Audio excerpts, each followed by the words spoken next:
Hi guys, Squirrel here, and today I am going to be covering crew and crew skills for you guys. I get a lot of questions about this stuff.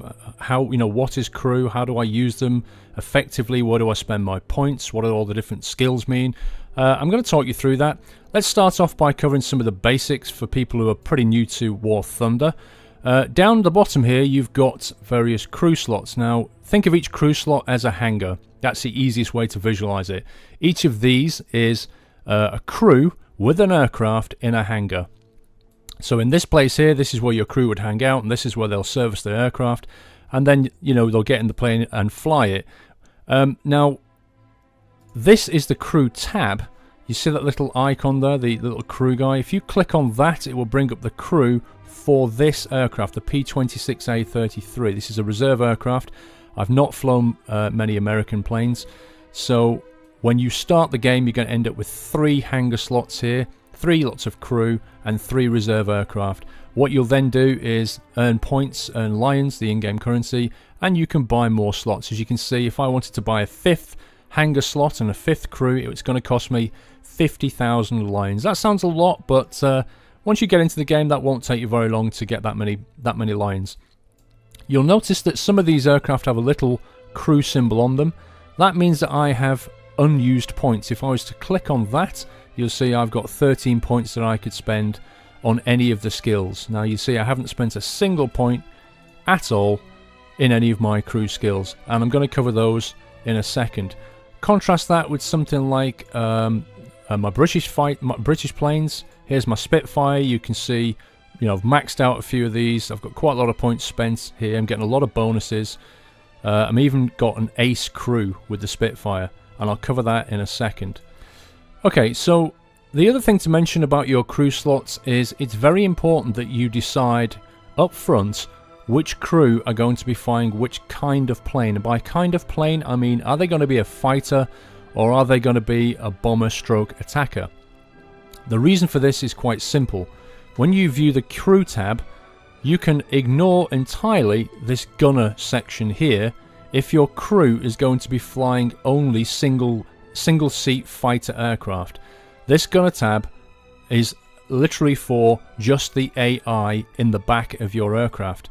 In other words, if you're flying something like a Wellington or a Beaufighter, which has, as it shows here, this has 1 gunner in the back, then you are going to need some points in your AI gunner crew in order to have them perform effectively and be able to actually shoot some aircraft on your 6. If, however, you're going to be flying Spitfires or other fighter aircraft, you can ignore this tab completely. Do not put any points into here. So what that means for you is you need to decide up front which of your crew are going to be flying with AI in the back, and make sure you only put aircraft with AI in them into that crew. If you put them into one of your other crew, which only has, you've only spent points in pilot and ground service, then you're going to be wasting your time because your AI is going to be shooting and missing pretty much everything on your 6. So for that reason, I've only got 2 slots here that I focus my points on gunners. Coming back to the Spitfire then. Now then, what are these crew skills, and where should you spend your points first? Well, first and foremost, for a fighter aircraft, there are 2 primary things that you need. The first one is the G-tolerance. Now, the G-tolerance is your personal ability when you're flying around to resist the effects of G-force. So when you pull a tight turn and your screen starts to black out, that's you pulling a high G turn, and the blood is unable to get to your brain anymore, and you feel the blackout effects. The more points you spend into this, the more you'll be able to resist that and pull high G turns without feeling that blackout effect. That also affects the red out, which is the negative G. So if you're flying along and you push your stick forward and take a dive straight down, the blood rushes to your head because you've got negative G forces, and you'll start to see a red out effect. Actual fact, negative Gs are much more dangerous than positive Gs in real life, but that's just a side effect. If you go to ground service, this is the reload speed. This is another super important skill for everybody. Reload speed affects the rate at which your bombs and machine guns and cannons get reloaded, not just on the ground when you land on a runway, but also when you're in the air and you reload. This is obviously very important, particularly in dogfighting, because the faster you can get your guns reloaded, the faster you can shoot down enemies. So this, coupled with G-force, very important for fighters. Keen vision and visibility. These skills are paired up really. They kind of, one's a counter to the other. Keen vision is when you're looking around in the sky, which you can do if you hold down the C key and you sort of mouse look around. Whenever you're looking and scanning the sky, this extends the range and ability for you to detect and identify enemy aircraft.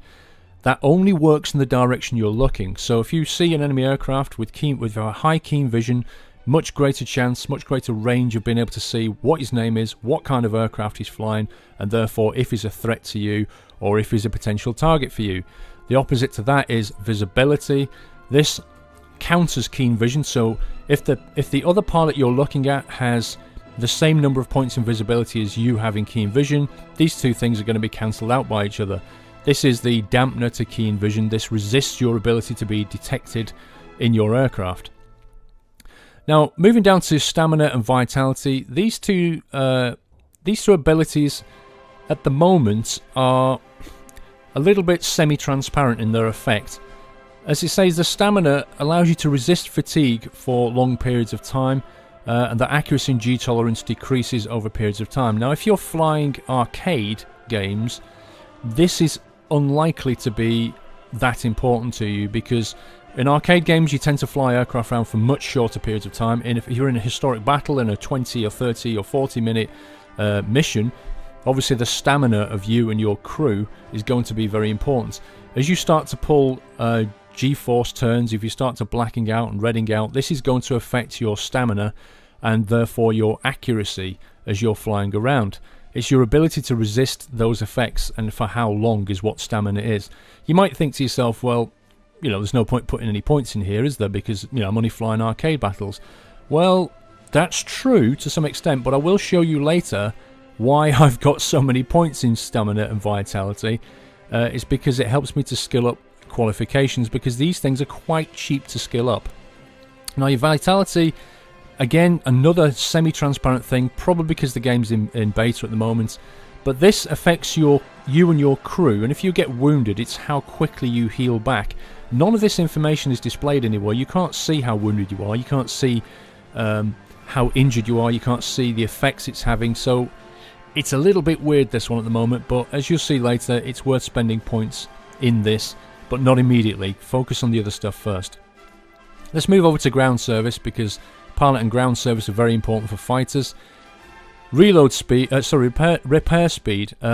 This affects your ability to repair your aircraft. Now, this is when you land on a runway. Let's say you get a broken wing or a broken engine. You land on the runway and you're sat there, all nice and vulnerable, and the timer starts counting down. This will improve that repair speed time. So that's quite an important ability when you, well, it's situational at the end of the day. If you're not landing much on the runway, then it's not really going to affect you. However, it does have another effect. It also changes the repair speed in the hangar. When you go out on a battle and you come back and your aircraft has all got bullet holes and it's all shot to shit, if you've got this automatic repair turned off, as I have, you will see that. You'll see all the bullet holes, and this might even be red if the aircraft is bang out of action, and you'll have a little spanner icon here that you can click to just instantly repair it. If you've got this thing ticked, then you'll never see that, because when the aircraft comes out of the battle, it'll automatically be repaired. You'll get lines deducted for you, and it'll always look at 100% like this, in which case you don't need to worry too much about that repair speed.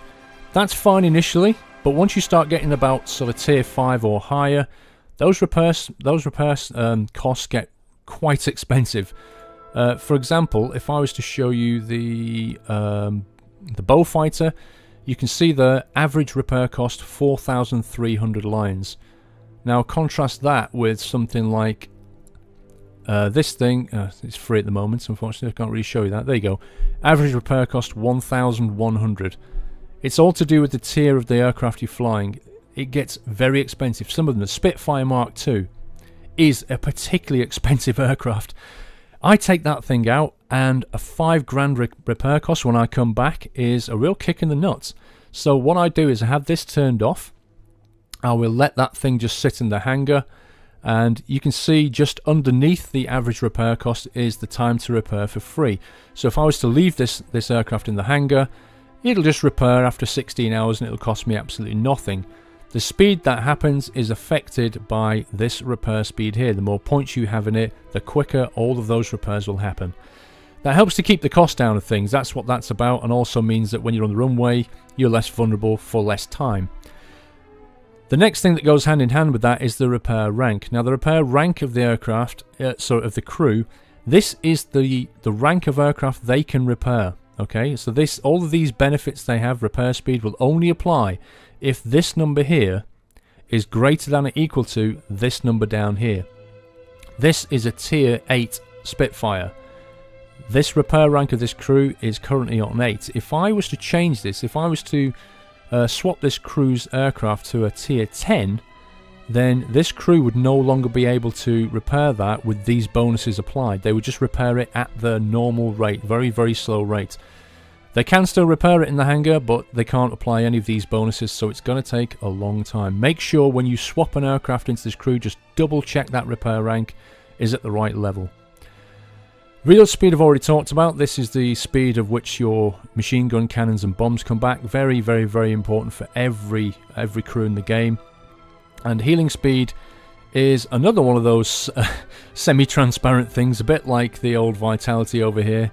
This is the kind of medic skill. This is the rate at which your pilots and your gunners heal back from being wounded. Now, if your crew is wounded, they will take longer to repair the aircraft. So if this is high, they'll heal themselves up fairly quickly and then get on with repairing your aircraft. None of this is transparent in the game at the moment, so it's all a little bit of a cloak and dagger affair, but as I show later, I've got it maxed out, the same as these, because they're cheap to max out, and that will help you get those qualifications. Okay, so that's the pilot and the ground service covered. Let's cover the gunner tab. Now, the gunner tab has stamina, vitality, and G tolerance. These are exactly the same as I just explained over in the pilot, except these apply to your gunners. So the guys in the back of your aircraft shooting those guns, they also have effects of G tolerance. They also have some stamina, and they also have vitality. And in the same way you've put in points into here, you can put points into your crew's tolerance, stamina, and vitality. So we won't cover those. What we will cover is these three. Let's flick over to my Beaufighter. Now, my Beaufighter, if you look at the top here, it says Beaufighter Mark 6C, number of gunners 1. There's one gunner in the back of this aircraft. Now, you need to make sure that the number of experienced gunners is at least equal to or greater than the number of gunners in that aircraft. Let me show you what happens if that's not the case. Let's flick over to my Wellington, and you will see I swapped this Wellington into this crew, and this crew currently has 2 experienced gunners, but the Wellington has 4 gunner seats. So you can see straight away I'm getting negative effects on all of these 3, and that's bad. So what I need to do is I need to spend points and increase the number of gunners that I have in my crew. Skilled gunners, I need to train them up, and then these penalties will go away. So what is fire accuracy? Okay, fire accuracy is, think of the guy, the AI gunner. It's basically his ability to point the gun at the enemy aircraft and lead the target and be accurate doing so. Okay, so that's his ability to actually be a marksman.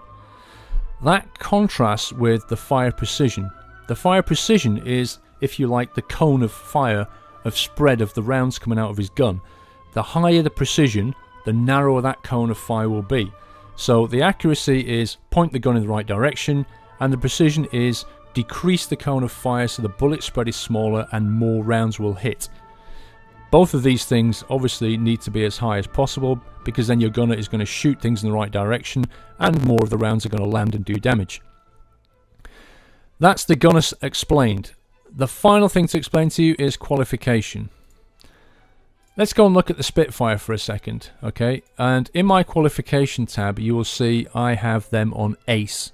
They have been fully trained on the Spitfire. They're ace crew with a Spitfire.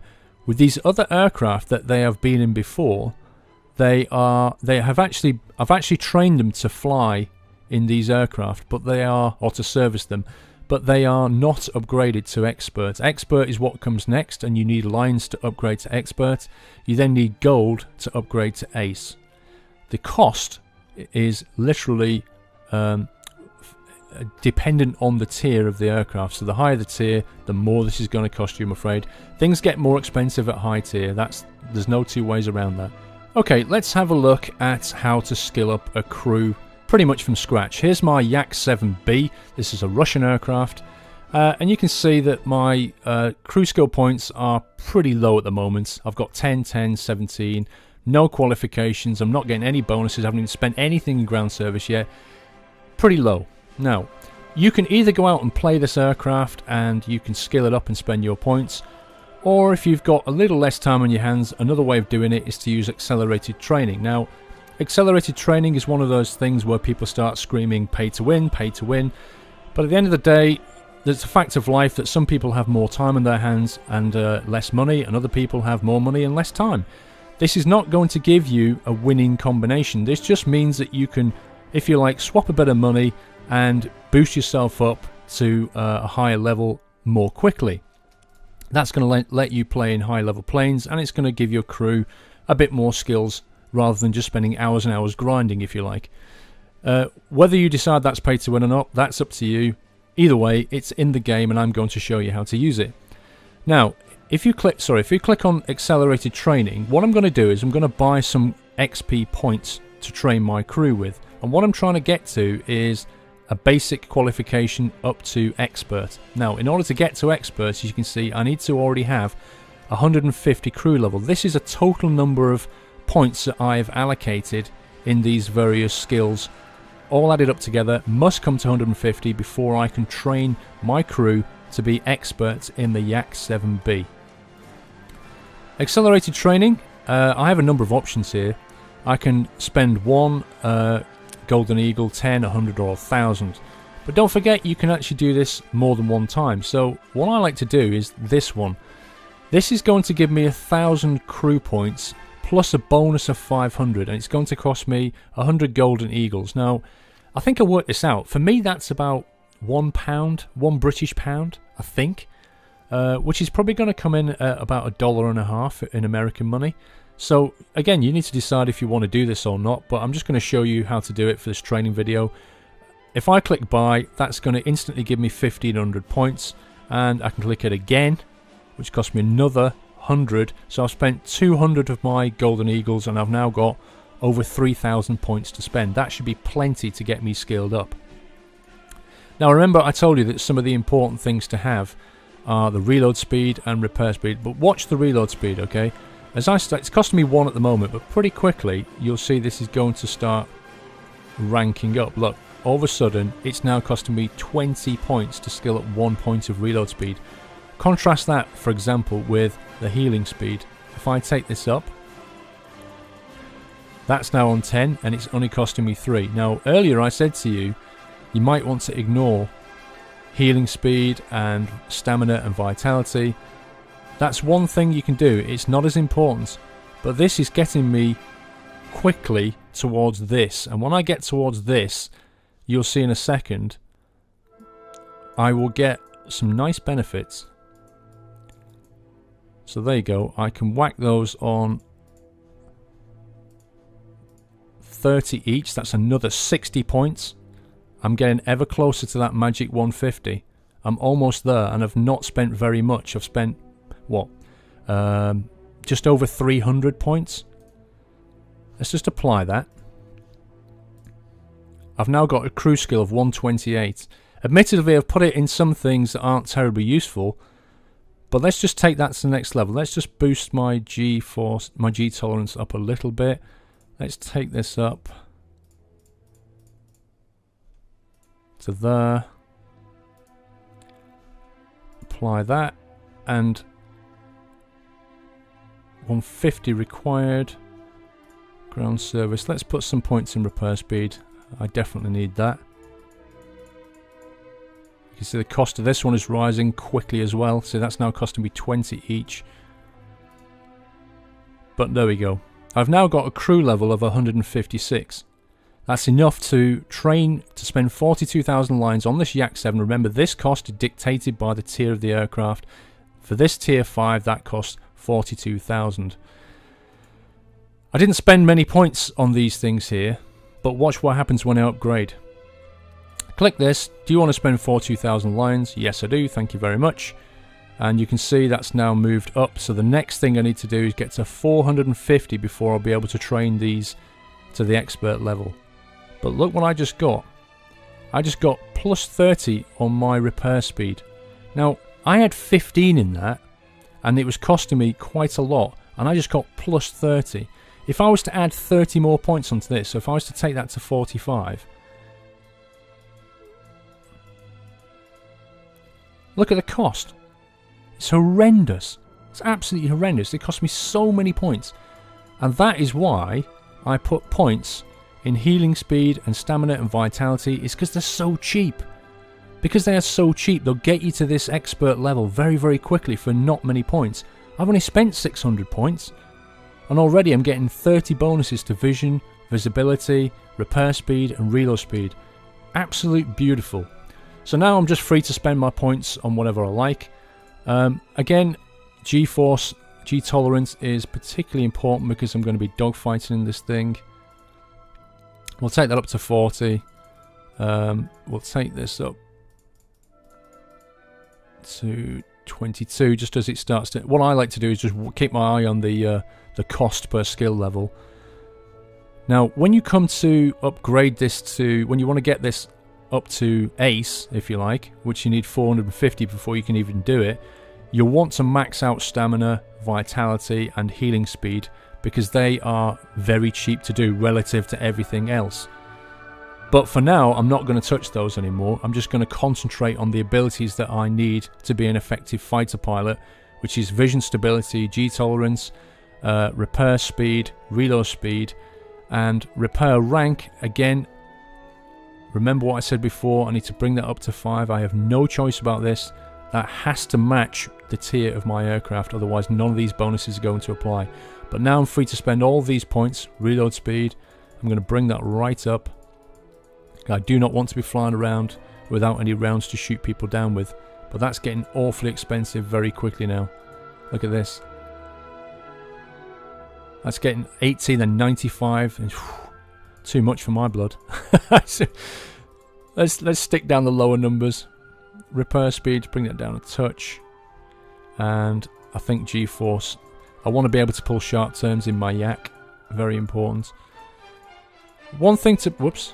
Let's bring that down. One thing to remember, of course, is when you look at your aircraft and you look at the turn time. This is a 21-second turn time. That's pretty good. That's a very tight turn that the Yak can pull, which is going to subject me to a lot of strong G-Force. So it's very important in this aircraft that I keep my G-Force high. My G-Tolerance high. That's not so important later on if you start flying some of the other aircraft that have a much larger turning circle. For example, this has a turn time of 30. That's going to be pulling far less Gs unless I go into any steep dives, but in terms of just banking around, I'm not going to pull the G-Forces like I am in the Yak. So again, you just need to decide where you want to put your points, skill yourself up, focus on the things I've just mentioned, and I think repair speed I'm going to bring up. And we're pretty much done. Let's apply that. That's given me a total crew level of 238. That cost me 200 lines, which is, you know, it's not a lot of money. And for that, I've taken my crew in this aircraft to quite a good level. I've gone from nothing to 55 keen vision, 55 visibility, 50 on the G-Tolerance, and my repair speed has been boosted 58 and my reload speed 54. That's a pretty good bet from being a noob crew in this aircraft to being pretty damn good at repairing and flying around as a pilot. That's what I would do. It's up to you now. You can then accelerate yourself up to get yourself towards Ace, or you can go and spend a couple of 100 Golden Eagles on some other crew and get yourself expert in those. Now remember, these are not wasted points. they're not wasted points, because if I fly for a while and then I swap the aircraft that this crew is in, they will bring all of these skills with them. All of this training is never wasted. The only thing it will cost me is when I bring that aircraft in, it'll say you need to cross train onto this aircraft, and it's going to cost me lines to do so. So if I was to swap this aircraft now and let's say bring over to an IL-2, it's going to say, so able to operate this craft, you must pass the conversion cost, 6,500 lines. Do you want to go ahead? Yep. And there you go. I brought all of my skills with me. All the skills that I trained them in. The only thing that's missing is the bonuses, and the reason I'm not getting bonuses because I need to upgrade to expert. So if I want to, I can spend more lines and become an expert in the IL-2. I'll then get all of my bonuses back. But this stuff is never wasted, okay? Once these things are maxed out, you'll never need to do it for this crew again. The only thing you'll need is qualifications. One final thing to remember, or just to point out to you before we end this video, is bombers. I went in and fixed this, obviously. I brought up the number of gunners to 4, so you can see those penalties have gone. Visibility. You want this to be high as a bomber, because if you remember, this counters the other pilot's keen vision. So as a bomber, the last thing you want is to be seen and detected. That's going to create you as a target. People will fly over to you and start having a go at you. Get this visibility up as high as you can, as soon as you can, and that will reduce the chances of aircraft flying over to engage you. Remember, of course, if you fly up into the clouds as well, that greatly helps to reduce your visibility, and as a bomber, that's a good thing. So don't forget to spend points in visibility as a bomber. That's all for this video. I'm just going to wrap it up there. Hopefully you learned quite a bit. If you do have any questions, leave me some comments and I will try to answer them as best I can. Other than that, watch your 6, guys.